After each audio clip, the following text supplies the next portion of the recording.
Record. Mic trigger. Mic lock. Finish recording. Button. Yeah, so like nobody wants to own an ad agency because of the amount of like politics. You know, if you look, for example, if you look at all the examples that has been given, especially all the politics stuff, the political stuff they have to deal with. All companies have to deal with political stuff, but it gets heavier. It's heavier because because you're an advertisement company, and advertisement companies get fucking bent over from pillar to post. I'm just filling my cash machine, which is still it's not even full, as you hear. See, if I put this coin in, I can't really show you because it's just a recording, not actually a visual. But if you listen, it's still, we're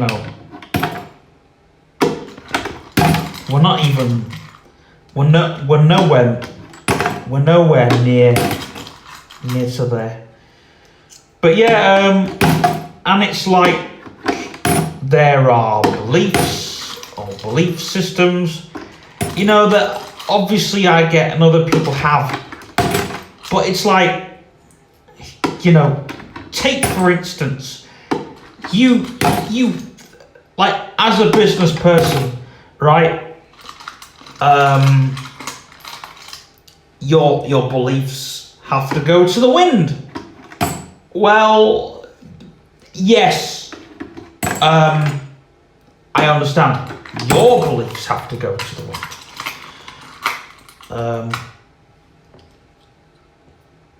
But not everybody else's. And technically, right?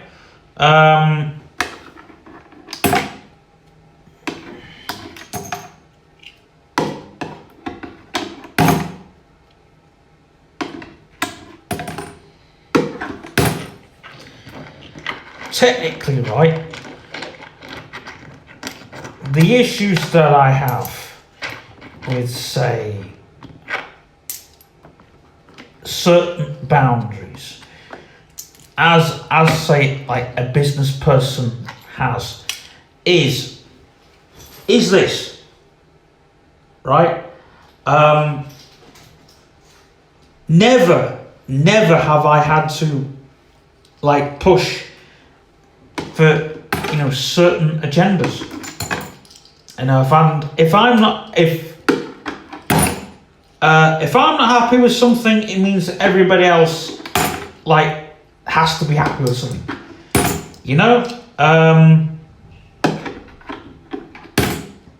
Eurovision song contest. Well, to begin with, you have to have lots of Ukrainian contacts. We don't have. And I don't have issues with Ukraine. There's some fantastic people, but I've met those people that push the agenda, and they shake your hand, but they don't speak. There's a level of arrogance there. You tell me, right? You're going to say, Stephen, that's not arrogance. They're just shy. Okay, well, there's a difference. There's a difference between shy and arrogance, right? Why are they there? And why are they pushing their agenda? Why? Oh, well, you're having a war in your country, and to be honest, that is something I feel bad for, right?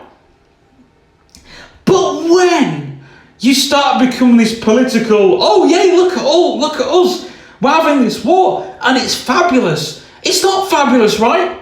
If you know what war does, and war is not good at all, right? On any stretch of level.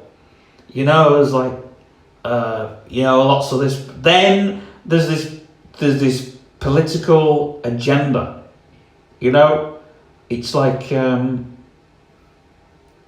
as soon as they come over here, that's their thing. right? Now, I'm not against the Ukrainian people. It's a good job.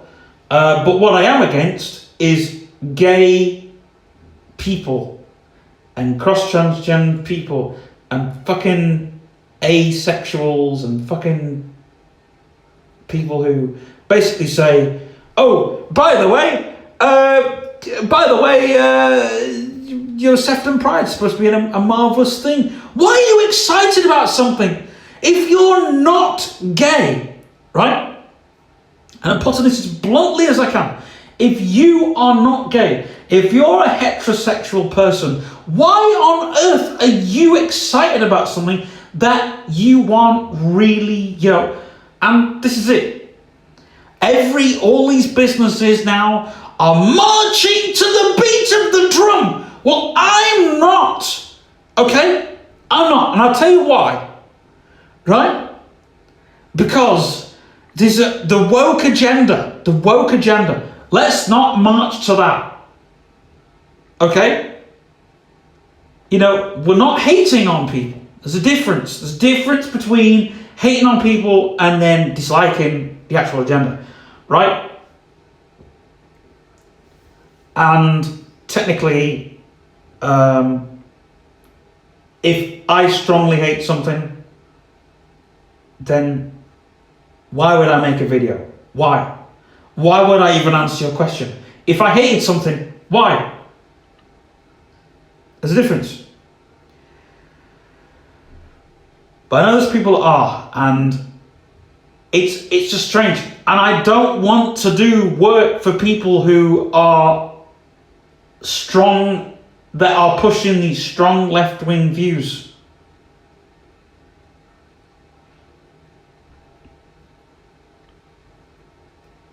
I won't even vote because the people that you vote for, the people at these polling stations are fucking woke. They are. That's the truth. You're all gonna go, oh, Stephen, you shouldn't say that. But I'll tell you this, right? I'll tell you this. Here's the thing. You can't say anything no more, right? We fought a war against speech. We fought to say what we wanted, right? Where's the harm in that?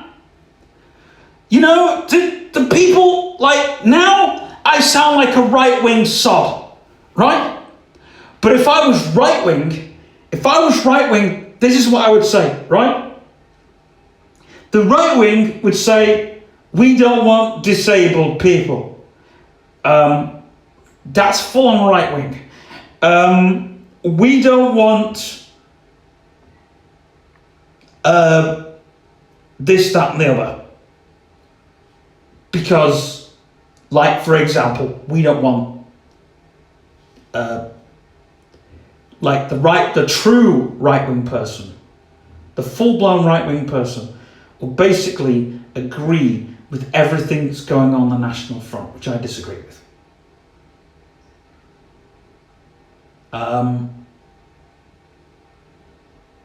Now, there is a difference between right and left wing.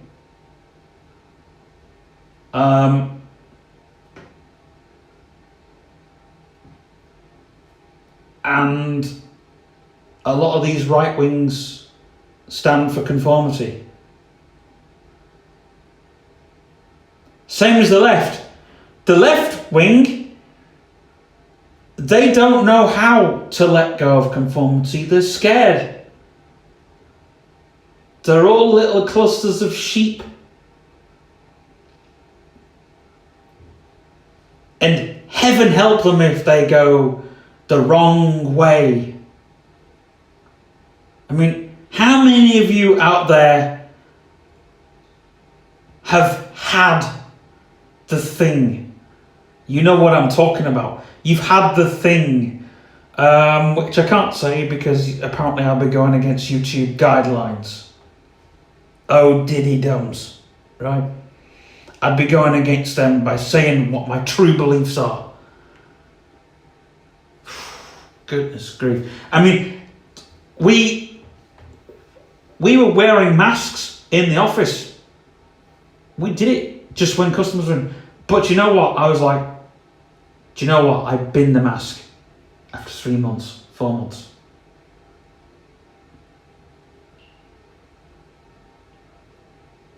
Why wear a mask? There's people that still wear masks.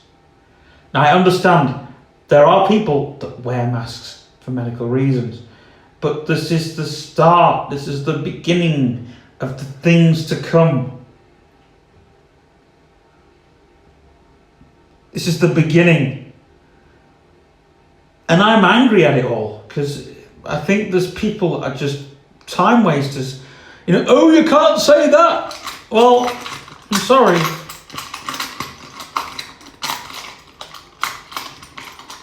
But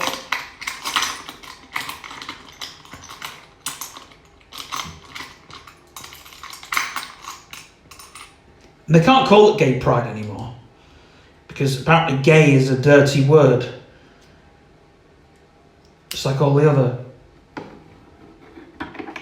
Well, if it's such a dirty word, why do you want to be a part of that community? Sorry, I'll put it wrong. Why do you want to celebrate something that you're not? You know, it's like the Mormons celebrating Christmas. Sorry, not the Mormons. The Jehovah's Witnesses celebrating Christmas. So, if they don't do it, why do you? That's my question. I don't celebrate it because I'm not that.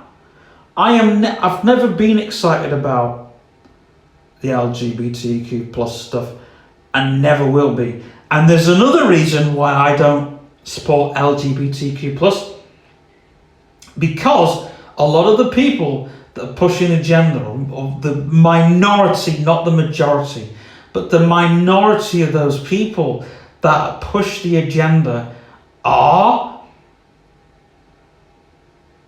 pedophiles. Let's say it like it is. Yeah, pedos. Have you not read about the people that... See, this is the thing.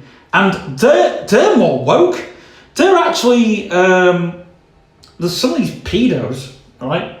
There aren't your bog standard paedophile. They're a lot sicker than that, but they don't come out as front as that. They're a lot sort of what's the actual term that I'm looking for? They're not, you know, up front. Yeah, they wouldn't look the full deal, but oh my goodness grief! And these are the people. They'll be in the paper for like a week and then that's it, they're done. We don't talk, we have to protect them. You protect somebody who is a molester. I'm sorry, why? There you go, why? You protect somebody who fucks up somebody. Why? Why? You know, and I just think that, you know, you can't say this and you can't say that, and well, here's the thing, the system's screwed over.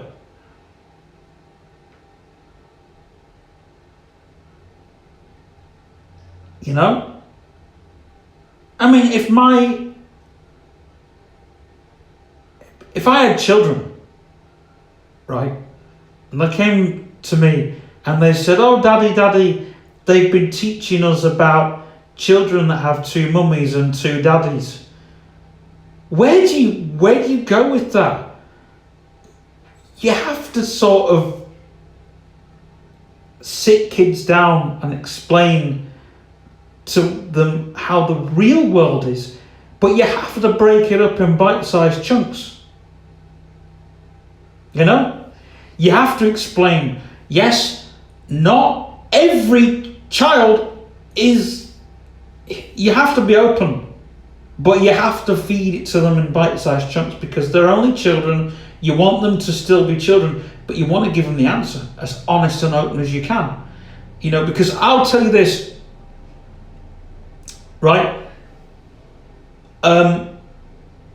When kids start asking big questions at that age, because that's what the school's teaching them, and they don't understand, you have to tell them in a way, yes, some kids do have 2 mummies and some kids have 2 daddies, but it's, you know, you have to accept them. You know, you have to accept them at school, but at home, you don't have to accept them.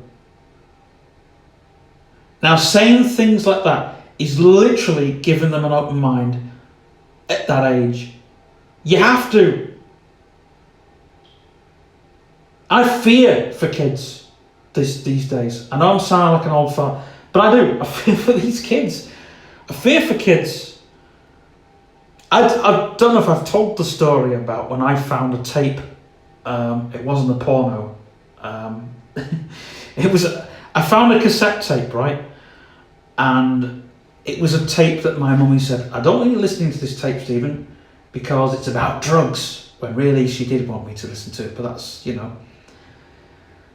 And it was Mark Goodyear. Goodyear gives you the facts, drugs and solvents, things you should know. And I understood that there were good drugs and bad drugs. I understood that alcohol, you know, and I sort of understood that, you know, people took drugs to make themselves feel good. Some drugs people took to make themselves feel better. If you took the wrong thing or if you took too much of it, it was more common sense, but I didn't know the other stuff. So then my biological father and my real dad heard me listening to this tape. Stephen, what was it you were listening to? Oh, it was that drugs and solvents tape. The one that I shouldn't have been listening to. So then we had a discussion about drugs and the music business, you know, and how rock stars have drugs. We talked about it in a bite-sized way, you know, not what drugs do, but the dangers of taking the wrong drugs. And when you grow up and you learn about drugs a bit more, and solvents a bit more, and you learn about how reactant those people are. I mean, I was about in my 20s when I learned about psychedelics properly. I was very intrigued into psychedelic trips and all the rest of it.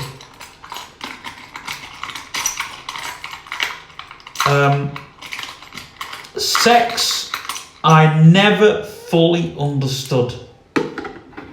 Even going through puberty, I never ever understood it.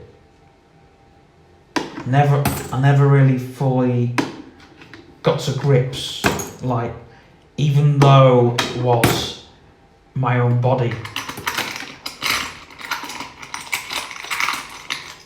But hey, when I was young, when I was about 10 years old, I thought gay was like 2 men kissing each other, 2 women kissing each other. You know, the basics. You know, women love other women. And to be honest, I thought that was a bit weird. You know, I'm not talking the basics. Like, I'm not talking about, when I mean the basics, I mean, I'm not talking like loving like a brother and a sister type of love. I'm talking a bit more, you know, a man holding a woman's hand, right? A woman holding a woman's hand, or maybe a woman kind of showing affection. I'm talking the basics here, you know, the basics. And,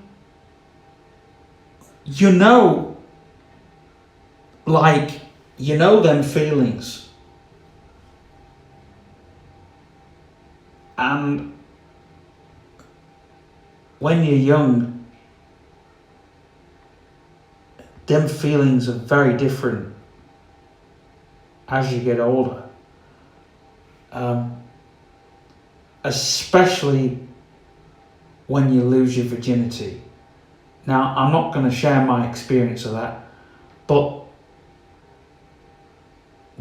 you know, when you lose that, you also lose the other feelings that you have. You don't lose everything, but you do lose certain things. It depends how strong to that person that you feel. But love is a very, very strange thing that we don't really fully understand properly. But real love, I'm not talking about unconditional love, that's a religious thing. But I'm talking about real love. When you get to this is when you get to 18 years old, you'll understand what real love is. And everybody should be entitled to it. You know? And yeah, I'm talking about the whole thing kind of broken down. But you learn that as you go. And it's a very, very strange thing. And what you learn with a partner is very different to how you would learn it with, say, I don't know. I mean, crumbs. I mean, it's strange because you watch the soaps from the 90s and you watch a gay couple in a soap in the 90s and it was all about the kiss. Nothing else. Nothing else. They always tiptoed around, you know, with gay couples, the bedroom stuff. Heterosexual couples, hey, they were straight in there. A man's a man and a woman's a woman. But now, oh gosh, now they with the gay couples and all that, they take it straight to 11. Now, I haven't got an issue with that, right? Because if you're learning that at school, fine. You know, when you get to 15, you're going to learn stuff. You know, it happens. Things happen. And you start to ask more questions. But when you're 15, like, it's strange because you're just about learning your own body. You know what feels good. You know what feels right and wrong and all the rest of it. But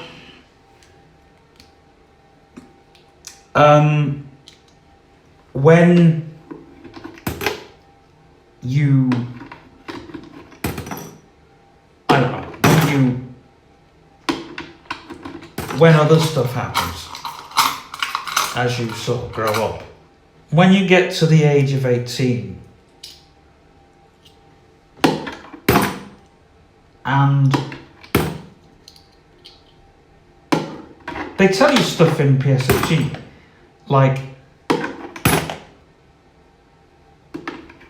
they sell you the most strange things. Oh yeah, they do it. PSHE, like going to bed with a girl, like with a girlfriend, or a boyfriend, or whatever, or a significant other. They explain it in the most weirdest of ways. How good that feels. I can tell you personally, it's weird. Because the adrenaline that you're supposed to feel doesn't happen. Instead, all the weird stuff, it's like there is hair that you've never seen, never felt before. On a sensory level, it's the most uncomfortable thing. I'm telling you, I'm taking you back to my 18, 19-year-old self. You know, I'm looking back and thinking, shit, did I really just do that? You know, but hey, when you're 18 and 19, the weird thing as well is when your girlfriend goes, you've got hair there. You know, and you're like, what do you want me to do? I'm not supposed to cut that off. You know, it's, but on a serious level, like on a political level, like schools are teaching this, and you're thinking, goodness grief.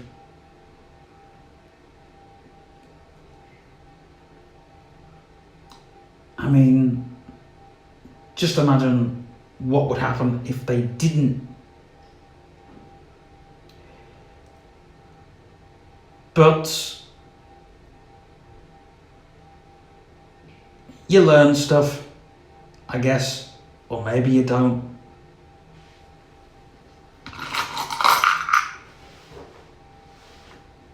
But anyway.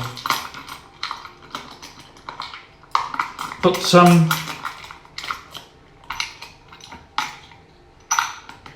moving on.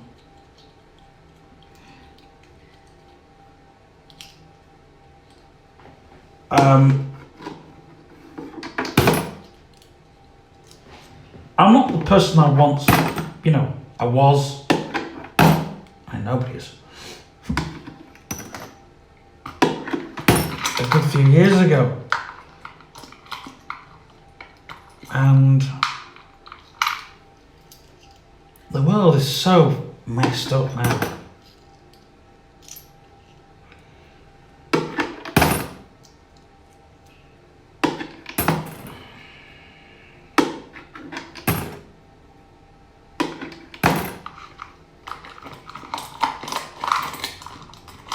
This will soon be a very full cash machine.